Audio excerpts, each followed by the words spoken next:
ছাত্রদলের যিনি ভিপি পদপ্রার্থী তিনি গত কয়েকদিন ধরে নতুন একটি অভিযোগ বিভিন্ন জায়গায় পাঠ করছেন আর কি সুন্দরভাবে।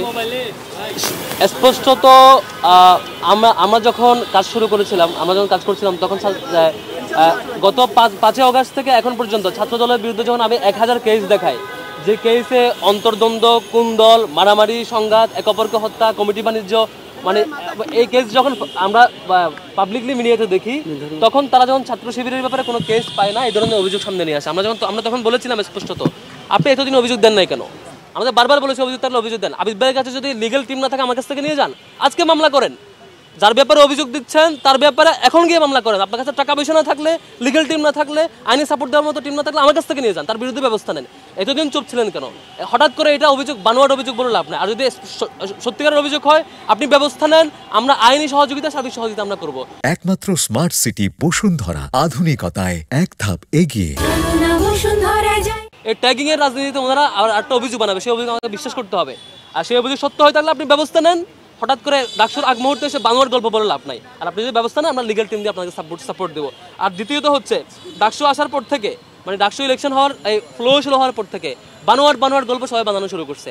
আমরা স্পষ্ট ক্লিয়ারেন্স দিয়েছি, বলেছি ছাত্র শিবিরের ব্যাপারে যে কোনো কনসার্ন থাকলে বলো। আর যদি ছাত্র শিবির কোনো এককালে স্কুলে ছাত্র শিবিরের কোনো একটা প্রোগ্রামে গেছে, বা ছাত্র শিবিরের কোনো একটা গিফট কেউ নিছে, ছাত্র শিবিরের সাথে একবেলা চা খাইছে, নাস্তা করছে, এই জন্য তার সকল ধরনের কার্যক্রমে দায়িত্ব নিতে হবে।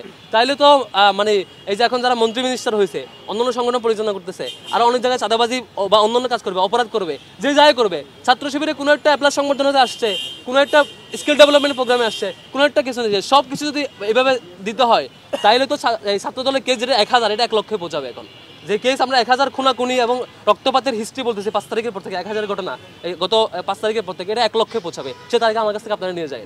আমরা তো যোগাযোগ করছি ম্যান টু ম্যান, আমরা যোগাযোগ করছি, শিক্ষার্থীরা আসছে, কথা বলছে এরকম যে নীতিমালাগুলো মেনে চলা দরকার। ক্লাসরুমে ঢোকা, রিডিং রুমে ঢোকা, হলের ভিতরে ঢোকা, যে রেস্ট্রিকশন, আমরা এই ধরনের ক্লাসরুমে ঢোকা, অন্যান্য যে রেস্ট্রিকশন, কোনো রেস্ট্রিকশন আমরা ব্রেক করছি না। আগামীকালকে থেকে আমরা প্রচারণা করতে পারবো, 26 তারিখ থেকে, তখন আমরা পাবলিকলি প্রচারণা ক্যাম্পেইনে নামবো ইনশাল্লাহ। আর এর বাইরে একটা বিনীত অনুরোধ সবার প্রতি, অন্যান্য সংগঠনের প্রতি, আমরা আসলে জুলাই একসাথে ছিলাম, একসাথে থাকবো।